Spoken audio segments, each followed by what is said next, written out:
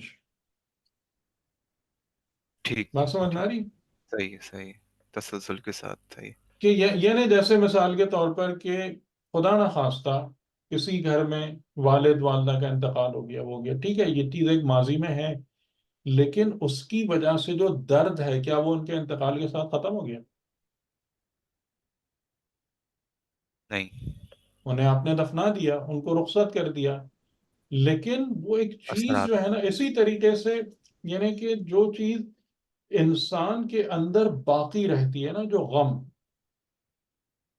جو باقی رہتا ہے، اس کو ایک تکلیف دے رہا ہوتا ہے، اس کو مسلسل اذیت میں ڈالے ہوئے ہوتا ہے نا، یہ حزن و رنج ہے، اور نارملی یہ ریلیٹ کرتا ہے to the events of past, تو اس لیے اس کو ماضی سے ریلیٹ کرتے ہیں، لیکن یہ وہ چیز ہے حزن، ٹھیک۔ اور خوف کا مطلب کیا ہوتا ہے؟ خوف کا مطلب یہ ہوتا ہے کہ جو کچھ آئندہ ہونے والا ہے اس کے بارے میں اپریہنشن یا فیئر، کہ ایک چیز آپ کے سامنے ہو گئی، ایک ایونٹ ہو گیا، اب آپ اس کے بارے میں پریشان ہیں کہ اب کیا ہوگا، یہ اب کیا ہوگا والی بات جو ہے نا وہ خوف کی طرف جاتی ہے۔ تو یعنی لا تخافی، اس بارے میں تمہیں ڈرنے کی ضرورت نہیں ہے کہ تمہارے بچے کے ساتھ کیا ہوگا، اور جو ان تمام واقعات اور حالات کی بنا پر جو رنج تمہارے دل میں ہے اس کی طرف سے بھی تم پرسکون رہو کہ انشاءاللہ کوئی مسئلہ نہیں ہے۔ کیوں مسئلہ نہیں ہے؟ اس لیے کہ اب معاملات ہمارے ہاتھ میں ہیں۔ اور پھر یہ خدا کا وعدہ، یعنی یہ تسلی، اور پھر یہ وعدہ انا رادوہ الیک، بے شک ہم اسے رد یعنی پلٹانا، پلٹائیں گے تیری طرف، تیرے پاس، وَجَعِلُوهُ مِنَ الْمُرْسَلِينَ، اور اس کو قرار دیں گے مرسلین میں سے۔ تو یعنی کہ اس سے ہمیں کیا سمجھ میں آتا ہے؟ پری ڈیسٹینیشن ہے یا نہیں ہے؟ معاملات پہلے سے طے شدہ ہوتے ہی نہیں ہوتے؟ جی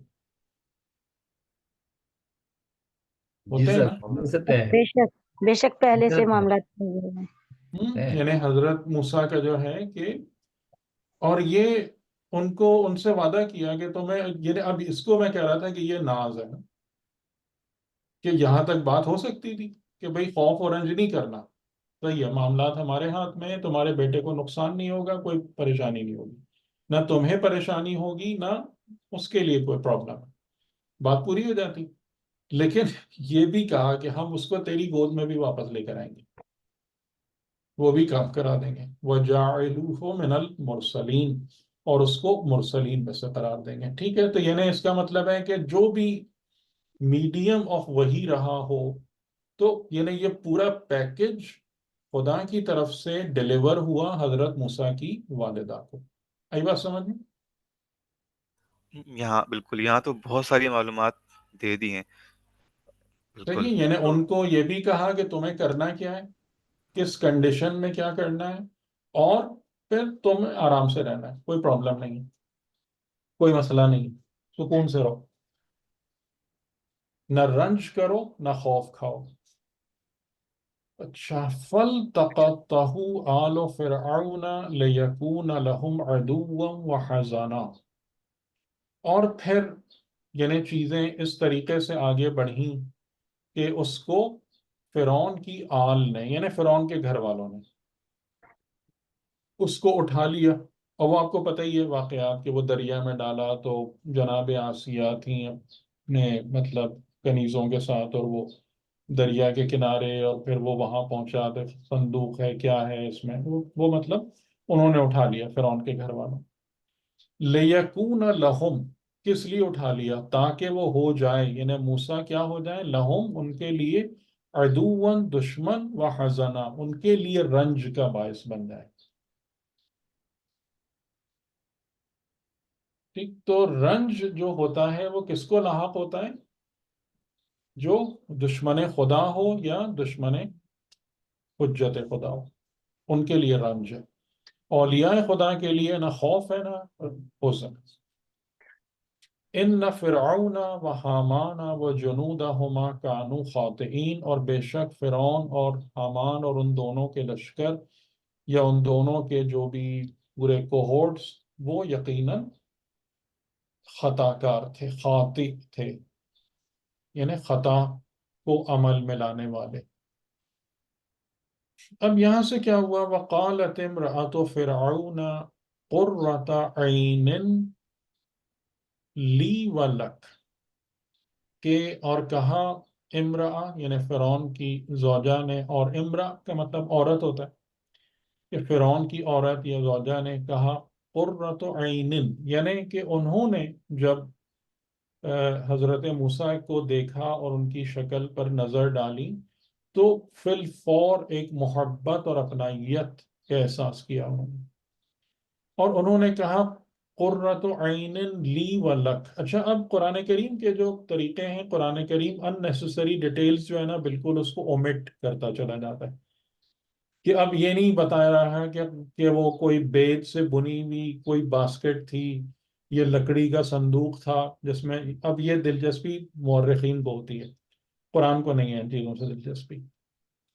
ٹھیک، تو بیچ میں کیا چیز اومٹ ہو گئی کہ وہ چیز جس چیز میں بھی ڈالا تھا انہوں نے حضرت موسیٰ کو، وہ بہتی بہتی وہاں تک گئی، اور انہوں نے اس کو اٹھایا اور پھر یہ کیا، اور پھر فرعون کو خبر ہوئی کہ بنی اسرائیل کا ایک بچہ تمہاری بیوی نے اٹھا لیا ہے، اور پھر اس نے سب کو بلایا، اور یہ سب چیزیں اومٹ ہو گئی ہیں بیچ سے. تو یعنی یہ جو آیت ہے نمبر 9، یہ بتا رہی ہے کہ اب وہ بچہ یعنی حضرت موسیٰ فرعون کے سامنے آ گئے، فرعون کے سامنے، اور فرعون نے فوراً چھوٹتے ہی کہ جب پتا چلا کہ یہ بنی اسرائیل کا بچہ ہے تو اس کو کہا اس کو قتل کرو. ٹھیک، تو انہوں نے پھر یہ کہا کہ ہم امید کرتے ہیں، امید کا ورڈ یہاں نہیں ہے لیکن وہ کیا کہ یہ میری اور لک تیری آنکھوں کی ٹھنڈک بن جائے. لا تقتلوہ، اس کو قتل مت کرو، عسا، امید ہے، ان ینفعنا، کہ وہ ہمارے لیے نفع پہنچانے کا سبب بنے، او نتخذہ ولدا، یا ہم اس کو اتخاذ کر لیں ولد، اولاد کے طور پر. وہ یہ سب جو بولے جا رہے تھے، وَهُمْ لَا يَشْعُرُونَ، نہ آسیہ کو پتا تھا کہ وہ کیوں بول رہی ہیں، اور نہ فرعون کو کچھ پتا تھا کہ یہ سب کیا ہو رہا ہے. ٹھیک، تو یہاں پر ایک دو تھوڑے سے انٹرسٹنگ پوائنٹس آتے ہیں، جس میں ایک چیز آپ دیکھیے کہ یعنی یہاں سے یہ بات پتا چل رہی ہے کہ جو فرعون اس وقت حکمراں تھا وہ صاحب اولاد نہیں تھا، یا اولاد کا یقیناً کوئی مسئلہ ہوگا، تبھی یہ جملہ اس کے لیے مؤثر ثابت ہوا کہ او نتخذہ ولدا. کہ ہم اس کو بطور اولاد اتخاذ کر لیں. ٹھیک ہے، تو اس کا مطلب یہ ہوا کہ خدا نے یہ والا گیپ جو ہے نا وہ فرعون کی زندگی میں رکھا ہوا تھا، اولاد والا گیپ کسی بھی طریقے سے، کہ یہ چیز جب اس کے سامنے کہی جائے، اس کو یہ آفر ملے کہ ایک بچہ ہے جسے تم اپنا ولد بنا سکتے ہو، تو یہ آفر اس کے لیے اٹریکٹیو ہو. تو اب آپ دیکھیں خدا کے کام جو ہے نا کہاں کہاں اور کس کس طرح سے ہوتے ہیں. بہت بہت ہی عجیب ہے کہ یہ چیز ایک موجود تھی.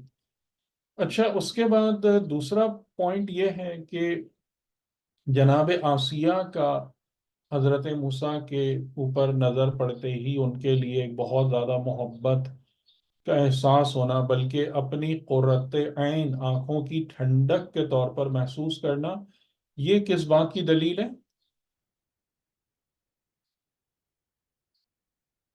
کس بات کی دلیل ہے؟ یہ ان کی بھی پاکیزگی. پاکیزہ نفس، ایمان ن- کی.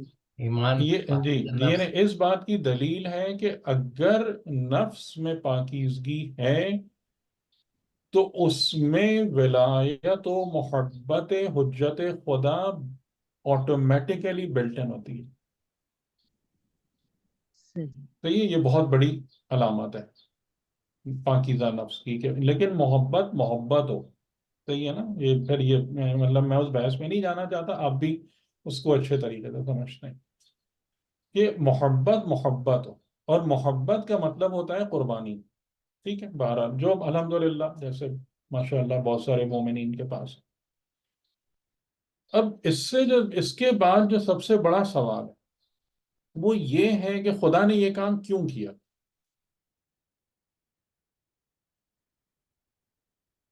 یعنی کہیں بھی جا سکتے تھے، خدا ان کو پوشیدہ کرا دیتا، جیسے حضرت ابراہیم کو پوشیدہ رکھا نمرود سے ایک عرصے تک کہ وہ نہیں قتل کر پایا، وہاں بھی اس قسم کے حالات تھے، لیکن حضرت ابراہیم کو پوشیدہ رکھا. یہ فرعون کے محل میں ہی پہنچانا اور وہیں اس کی پرورش کرانا اور یہ سب، یہ کیوں تھا؟ یہ اس کی کوئی حکمت آپ کو سمجھ میں آتی ہے؟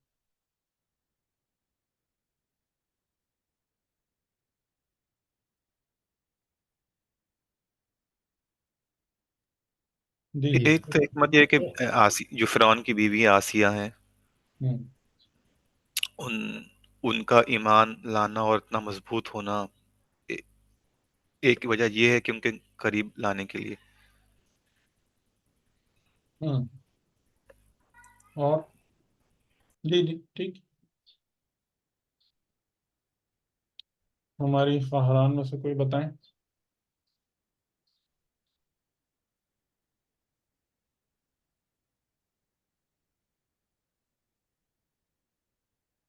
کیا وجہ سمجھ میں آتی ہے؟ خدا کا ارادہ جو ہے نا وہ جو ہے زیادہ ہوں. طاقتور ہے ٹھیک ہے، فرعون کے صحیح ارادے ہے. سے. جی جی جی ٹھیک ہے. اس میں دیکھیں ایک جو بات سمجھ میں آتی ہے نا وہ یہ ہے کہ جو طاغوت ہے، یعنی طاغوت کون ہوتا ہے؟ جو خدا کے مقابلے میں کھڑا ہوتا ہے. ٹھیک ہے، وہ یعنی وہ معصیت کار گناہ گار خطا کار نہیں ہوتا طاغوت. طاغوت اس کو کہتے ہیں کہ جو خدا کے نظام کو ریپلیس کرنا چاہتا ہے اپنے من پسند نظام سے، جو کہ فرعون کے اس میں بالکل واضح نظر آتا ہے، جو میں نے آپ کو آیت بھی دکھائی تھی سورہ والنازعات کی، انا ربکم الاعلی الیس لی ملک مصر، کہ کیا یہ ملک و مصر اور اس کی نہریں اور اس کے باغات میرے لیے نہیں ہیں؟ میں تمہارا سب سے بڑا رب ہوں. تو یہ طاغوتیت ہے، یعنی خدا بھول جاؤ، وہ سب اس کو ہٹاؤ، میں ہوں جو بھی ہوں، تمہاری ربوبیت میں کروں گا، مالکیت میری. ٹھیک ہے، تو جب اس طریقے سے کوئی خدا کے سامنے آتا ہے تو نظام خدا ہمیشہ اس کو اتنا ہی حقیر اور ذلیل بنا کر اس کو ختم کرتا ہے. اور وہاں پر جو ہے نا آپ اگر سمجھتے ہیں کہ ایک لیول آف سیرکیزم، سیرکیزم کا مطلب آپ کو پتہ ہے؟